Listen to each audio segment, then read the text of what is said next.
Hi, welcome back to Box of Lights. In this video I want to show you how to play Renaissance Man from Rio Grande Games, designed by Anthony Rubo. It's a game for 1 to 4 players. It plays in about 30 minutes. I'm going to show you how to play that solitaire game. The aim of the game is to build a 5-story structure. So it might look something like this. Okay, all the way up to level 5. Okay, but you've got to build each level of this pyramid, and this kind of represents your kingdom, if you like. And the guy at the top is called the Master. If you can get the Master down, then you win the game. And when you're playing solo, you're playing against this deck of 96 cards, which acts as a timer. When you're playing multiplayer, you're playing against other players. Alright, so that's our objective.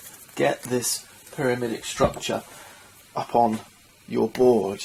You start with a foundation of 5 workers, and there's 5 different types of workers. We have the Renaissance Man, who's kind of like a wild card.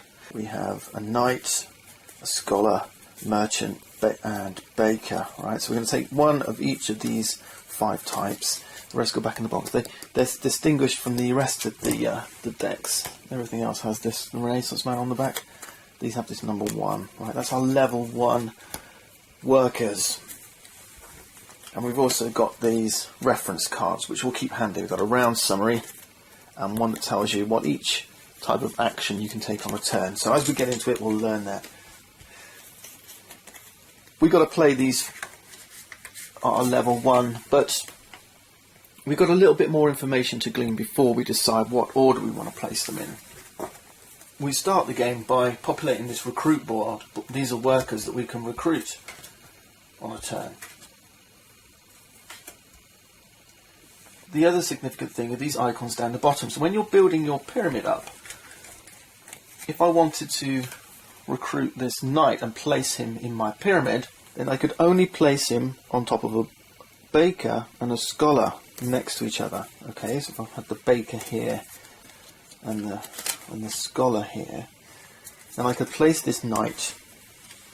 Do you see how, because the icons match up, if I had a knight here, I couldn't place him. I couldn't place this knight on top in the pyramid structure.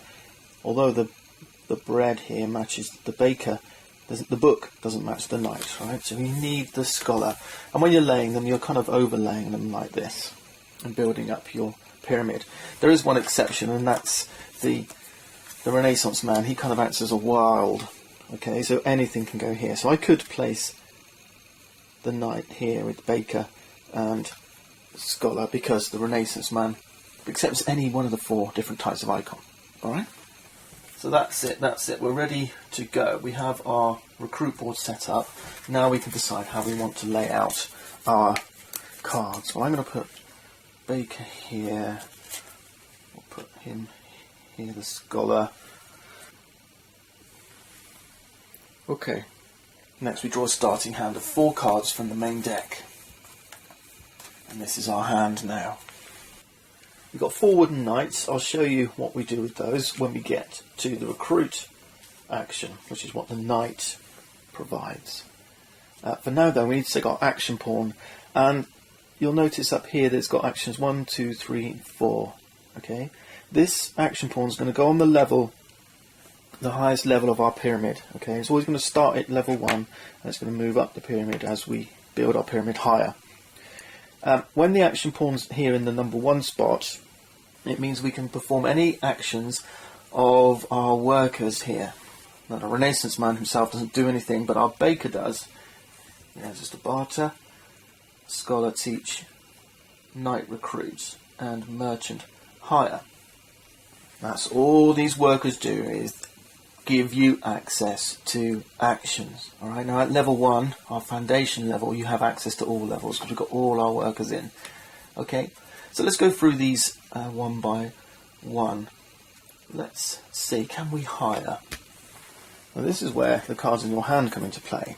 You're going to be playing cards in your hand, alright? These give you access to actions. These are the cards you use when taking those actions. You've got to be careful about which actions you use. If I chose to hire, and hire a baker, I'm using the hire action, all you do is you place a card from your hand onto the pyramid structure in the appropriate place. So I could place him here. You see how the shield and the coin match up, alright? But what you do is you place it like this. Now what that means is I no longer have the ability to use the knight's action or the merchant's action. So I couldn't recruit and I couldn't hire. And this is really where the strategy comes in, because what you're trying to do is build this pyramid up, and as you build it, you're restricting the types of actions you can take. You know, hiring is kind of, you know, you need that because without it you can't build the pyramid. Now there are other ways to get actions. Now one of the actions says you can barter. Discard a card, placing the matching tile into the stored actions area. This is the stored actions area here, and these are the tokens. So if I decided to do the barter action and then tossed away this, I would gain a hire action and put it in the temporary actions spot here. So I go off to my bag of tokens, find the hire, here we go, and put this here. And what that means is even if I don't have any workers, I can still take the hire action. If I don't have any workers, if I don't have any merchants, I can still do this by discarding this token. Let's make the discard pile here. There is some iconography here on the board that shows you this area here is what you play to when you take the barter action.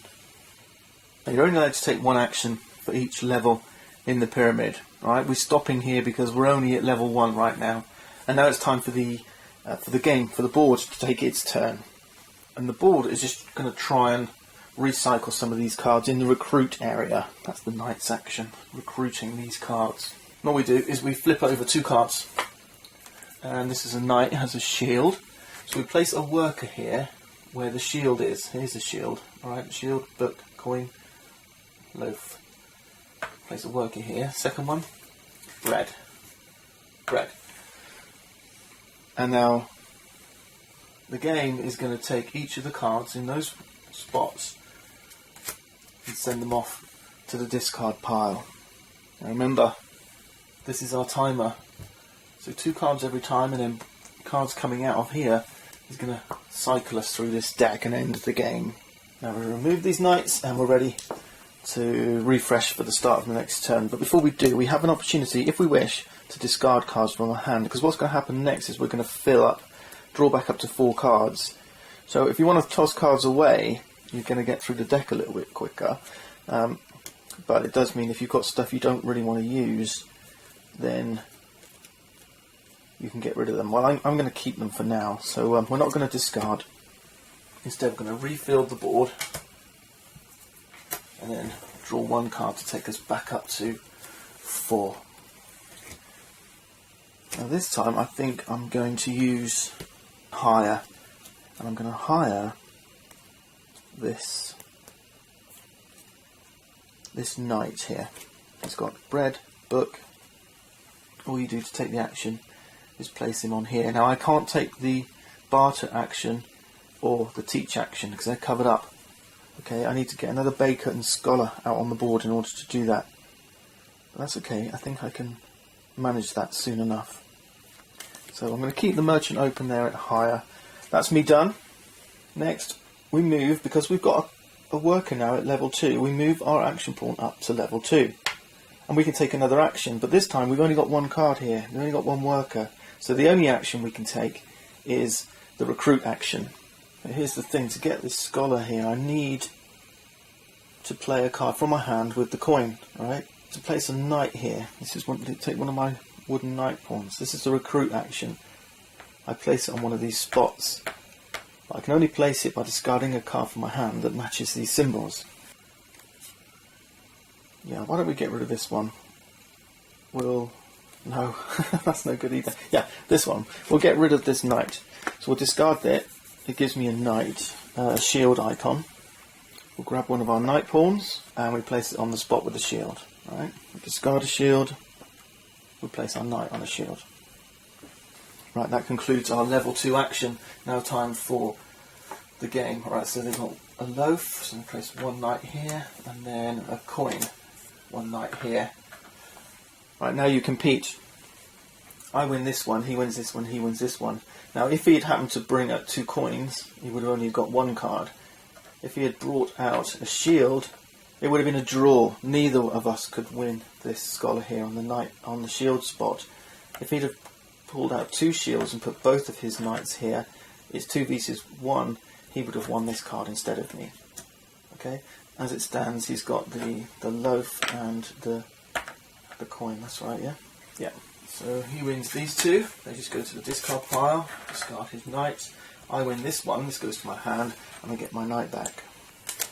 Now I have to think: is there anything I want to discard? No, not yet. Not yet. So let's refill our recruit board. 1, 2, 3. Draw back up to 4 cards.